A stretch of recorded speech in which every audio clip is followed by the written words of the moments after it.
بسم اللہ الرحمن الرحیم، السلام علیکم۔ اب حکومت کی اتحادی جماعتوں نے بھی علیحدگی کی باتیں کرنا شروع کر دی ہیں تاکہ لوگ یہ نہ کہیں کہ یہ کیا ہوا، آپ تو ابھی تک ٹھیک تھے، کل تک تو بالکل آپ کا ساتھ چل رہا تھا، آج آپ نے کیوں علیحدگی کا اعلان کر دیا، آج آپ نے حکومت گرانے میں حصہ کیوں ڈالا، یہ کیا ہوا، آپ 2.25 سال سے تو اکٹھے چل رہے تھے، اب کیا مسئلہ ہے۔ تو جناب یہی ہوتا ہے کہ جب ساتھ چھوڑنا ہو تو اس طرح کی باتیں شروع ہو جاتی ہیں۔ پہلے آپ نے دیکھا پاکستان پیپلز پارٹی کی طرف سے گلے شکوے شروع ہوئے ہیں، چند دن پہلے پیپلز پارٹی کے سینئر رہنماؤں نے کہنا شروع کر دیا کہ جی دوبارہ الیکشنز کروا لیں، پھر چھوڑیں پرے، اس طرح کی باتیں ہوئیں۔ اب ایک اور اہم اتحادی ایم کیو ایم، وہ ایم کیو ایم جو صرف طاقتور حلقوں کے کہنے پر ہی چلتی ہے، ان کا کوئی فیصلہ اپنا ہوتا ہی نہیں، وہ ایم کیو ایم کہہ رہی ہے کہ جناب حکومت کے ساتھ رہنے کا کوئی جواز نہیں رہے گا اگر گورنر سندھ کو تبدیل کیا گیا، یک طرفہ طور پر گورنر سندھ کامران ٹیسوری کو تبدیل کیا گیا تو پھر حکومت کا ساتھ دینے کا کوئی جواز نہیں ہوگا۔ یہ فاروق ستار صاحب نے کہا ہے، ایم کیو ایم کے سینئر رہنما۔ اب اندازہ لگائیے، بجلی کی قیمت ریکارڈ سطح پر پہنچ گئی، 16 روپے سے بڑھتے بڑھتے پچھلے 2.25 سال میں وہ 70 روپے سے زیادہ ہو گئی، لیکن یہ جواز نہیں بن سکتا حکومت سے علیحدگی کا۔ یہاں لوگ مہنگائی میں پس گئے مگر یہ جواز نہیں بن سکتا حکومت سے علیحدگی کا۔ بے روزگاری بڑھ گئی ہے، آئی پی پیز کا آپ دیکھیں کس طرح سے وہ خون نچوڑ رہے ہیں اس قوم کا، وہ جواز نہیں بن سکتا۔ یہاں پر تباہی ہو، جو مرضی ہو جائے، جواز نہیں بن سکتا۔ معیشت برا حال ہے، انسانی حقوق کی پامالی ہے، جو کچھ بھی ہو رہا ہے، عدلیہ سے ٹکراؤ ہے، کوئی جواز نہیں بن سکتا۔ ہاں، ہم سے ایک عہدہ کیوں لے سکتے ہیں؟ آپ اندازہ لگائیے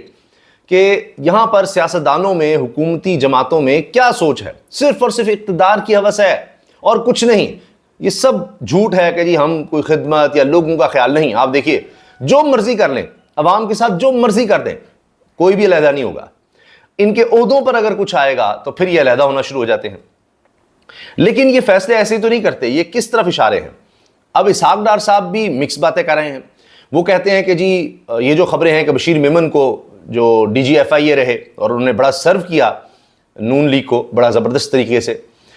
تو اب وہ امیدوار بتائے جا رہے تھے گورنر سندھ کے لیے،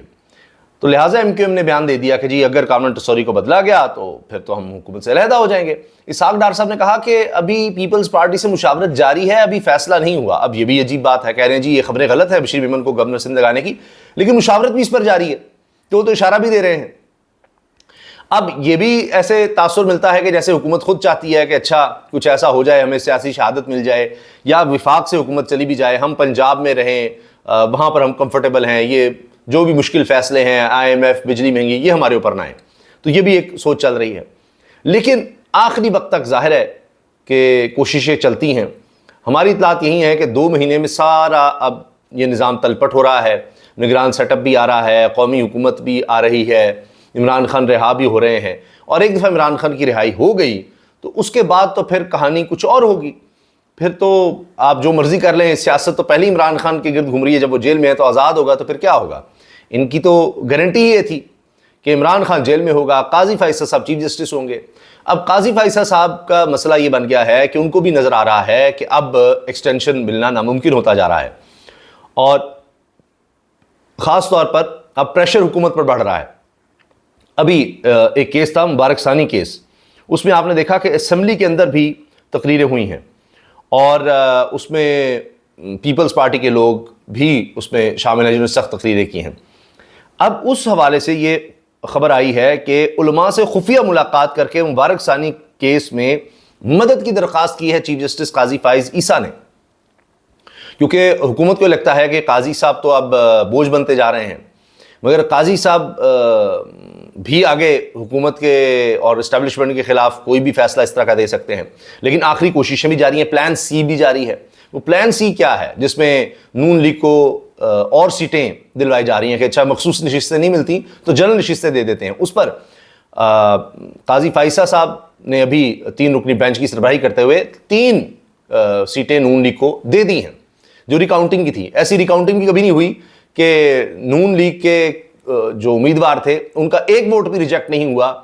اور ریکاؤنٹنگ میں سارے ووٹ ریجیکٹ ہوئے ہیں، یا یہ کہیے کہ ان کے ووٹ اتنے ہی رہے اور ریجیکشن میں زیادہ حصہ چلا گیا تحریک انصاف کا، اتنے ریجیکٹ کر دیے کہ ان کی جو ان کے جو ووٹ تھے نون لیگ کے وہ زیادہ بن گئے، یعنی تحریک انصاف کے امیدوار کے اتنے ووٹ ریجیکٹ کر دیے گئے الیکشنز کے بعد الیکشن کمیشن کی طرف سے، تو قاضی صاحب نے اس پر فیصلہ دیا۔ لیکن مبارک ثانی کیس جس پر علماء سے خفیہ ملاقات کی ہے قاضی فیصل صاحب نے، وہ کیا ہے؟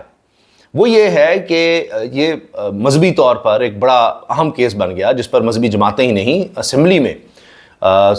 تقریریں ہوئی ہیں کہ یہ کیسے ہو سکتا ہے۔ بنیادی طور پر یہ کہ قرآن کی تحریف، قرآن میں کوئی تبدیلی، یہ بہت بڑا جرم ہے، اس کی اجازت نہیں ہے، اور جتنی بھی اقلیتیں ہیں، غیر مسلم ہیں، ان کو حقوق ہیں پاکستان میں، اور ان کو مذہبی آزادی ہے، چاہے وہ کسی بھی مذہب سے تعلق رکھتے ہوں، چاہے وہ ہندو، سکھ، عیسائی یا کوئی بھی مذہب ہو۔ لیکن اسلام کی شکل بگاڑنے کی، توبہ نعوذ باللہ، یہ کسی کو اجازت نہیں ہو سکتی، اس میں کوئی تحریف قرآن پاک میں کرنے کی، یا یعنی اسلام کو بگاڑنے کی کوئی اجازت ہو ہی نہیں سکتی۔ تو اب ہوا یہ کہ جی مبارک ثانی کیس میں یہ سارا تھا، جی قرآن کی تحریف کا معاملہ تھا، دیگر تھا۔ اب پہلے اس کیس کا جب فیصلہ آیا تو اس پر بڑا ری ایکشن ہوا، پھر پتہ لگا جی نظر ثانی جلدی لگا رہے ہیں، اچھا دیکھ لیں اس کو۔ پھر نظر ثانی میں فیصلہ آیا کہ جی 4 دیواری کے اندر آپ تبلیغ کر سکتے ہیں۔ اب بات یہ ہے کہ جرم تو 4 دیواری کے اندر بھی جرم ہے، یہ اب اس پر کہا جا رہا ہے، تو اس سے آپ اندازہ لگائیے کہ اب یہ ایک بڑا، یہ سمجھیے کہ مذہبی طور پر یہ بڑا حساس معاملہ ہے، اور اس پر ہی پھر ایک جماعت کی طرف سے یا ان کے رہنماؤں کی طرف سے قاضی فیصل صاحب کو جان سے مارنے کی دھمکی یا جی سر کی قیمت لگا دی گئی، اتنا یہ حساس معاملہ بن گیا۔ اور اب یہ خبر آئی کہ قاضی صاحب نے علماء سے خفیہ ملاقات کر کے اس میں مدد کی درخواست کی ہے۔ اچھا، اس پر پھر وہ نون لیگ کی طرف سے پریس کانفرنسز بھی ہوئیں، اس میں جہاں تک مجھے یاد ہے خواجہ آصف اور احسن اقبال تھے، ادھر حنیف عباسی اور عطا تارڑ بھی تھے، اور دوسری طرف انہوں نے پریس کانفرنس کی تھی کہ جی یہ اس طرح سے دھمکی نہیں دینی چاہیے، اور یہ سارا کچھ پھر ہوا تھا۔ تو یہ بھی اب یہ خفیہ ملاقات کا قصہ چل رہا ہے۔ اچھا، اس میں نے یہ بھی پڑھا تھا کہ شریعت کورٹ میں بھی قاضی صاحب جو ایکٹیو ہو گئے، اب دیکھتے ہیں کہ اس میں یہ معاملہ لا کر اس کو کچھ ٹھیک کرنے کی کوشش کی جاتی ہے، کیا ہوتا ہے۔ اچھا، اس کے ساتھ یہ جو میں نے آپ سے عرض کیا کہ پلان سی کی طرف جایا جا رہا ہے۔ پلان سی یہ ہے کہ مخصوص نشستیں اگر نہیں مل رہی تو پھر جنرل نشستیں دلوا دی جائیں ری کاؤنٹنگ کر کے، اور سپریم کورٹ کی طرف سے قاضی فیصل صاحب کی سربراہی میں جو فیصلہ آیا ہے اس میں یہی کہا گیا ہے کہ الیکشن کمیشن ایک آزاد ادارہ ہے، اس کا احترام کرنا چاہیے، ضرور کرنا چاہیے۔ لیکن یہ فیصلے جس طرح رپورٹس آ رہی ہیں پتن کی بھی، اور جو دھاندلی کی گئی ہے، اس میں صرف ایک مثال آپ دیکھیے کہ تحریک انصاف کے رانا فراز نون کے 14,000 ووٹ کم کیے گئے، یہ ری کاؤنٹنگ کی بات کر رہا ہوں میں آپ کو، اور عبد الرحمان کانجو کو جتوانے کے لیے کیا کچھ کیا گیا، اندازہ لگائیے کہ 14,254 ووٹ کم کیے گئے نون لیگ کے امیدوار کے، اور 7,803 تعداد تھی ووٹوں کی جو مسترد ہوئے تھے۔ اچھا، مسترد ووٹوں میں 13,000 کا اضافہ کر دیا گیا، اور پھر مسترد ووٹ بڑھ کر 20,816 ہو گئے۔ عبد الرحمان کانجو کے ووٹ وہیں رہے، اور فراز نون کے ووٹوں پر کیا کیا گیا کہ جی ڈبل مہریں لگائیں، ڈبل مہر لگا کے ان کے ووٹ ہی ریجیکٹ کر دیے گئے۔ تو یہ اس طرح کی وارداتیں ہوئیں۔ بہرحال سپریم کورٹ کا فیصلہ آ گیا جی، اور یہ 2-1 سے آیا ہے،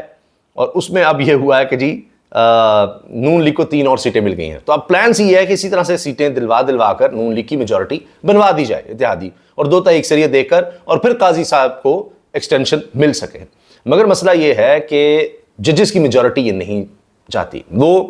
آئین اور قانون کے مطابق چلنا چاہ رہے ہیں، لہٰذا وہاں پر بڑے مسائل ہیں۔ اور ابھی تک اس طرح کی چیزوں سے، اس طرح کے فیصلوں سے مشکل ہی نظر آ رہا ہے کہ یہ چیزیں سیٹل ہو سکیں یا پلان سی کامیاب ہو سکے، کیونکہ میں نے آپ کو عرض کیا نا کہ ہماری اطلاعات یہی ہیں، ہمارے پاس خبر یہی ہے آج بھی، وہی 27 اگست والی بھی، اور 2 ماہ کا جو عمران خان صاحب نے بھی کہہ دیا، وہی چیزیں نظر آ رہی ہیں، اور ستمبر تک سب کچھ سامنے آ جائے گا، ستمبر بڑا ستمبر ہوگا۔ لیکن یہ پلان سی وغیرہ یہ آخری کوششیں ضرور ہیں جو کہ جاری ہیں، لیکن جس طرح میں نے آپ سے عرض کیا کہ اتحادی وہ بھی کسی وقت علیحدہ ہونے کا اعلان کر سکتے ہیں، انہوں نے اس طرح کی باتیں شروع کر دی ہیں۔ قاضی صاحب جس طرح یہ کر رہے ہیں، فیصلے دے رہے ہیں، لیکن جب ان کو نظر آ گیا، جو کہ کافی حد تک نظر آ رہا ہے، آخری کوششیں تو سب اپنی کر رہے ہیں، تو جاتے جاتے انہوں نے کوئی نہ کوئی مزید سرپرائز دینا ہی دینا ہے۔ باقی حکومت اب آگے کی پلاننگ دیکھ رہی ہے کہ ہمیں اب جو قومی سیٹ اپ آئے اس میں کتنا حصہ مل سکتا ہے، یہاں اب ڈسکشن اب اس طرف جا رہی ہے۔ اجازت دیجیے، اللہ حافظ۔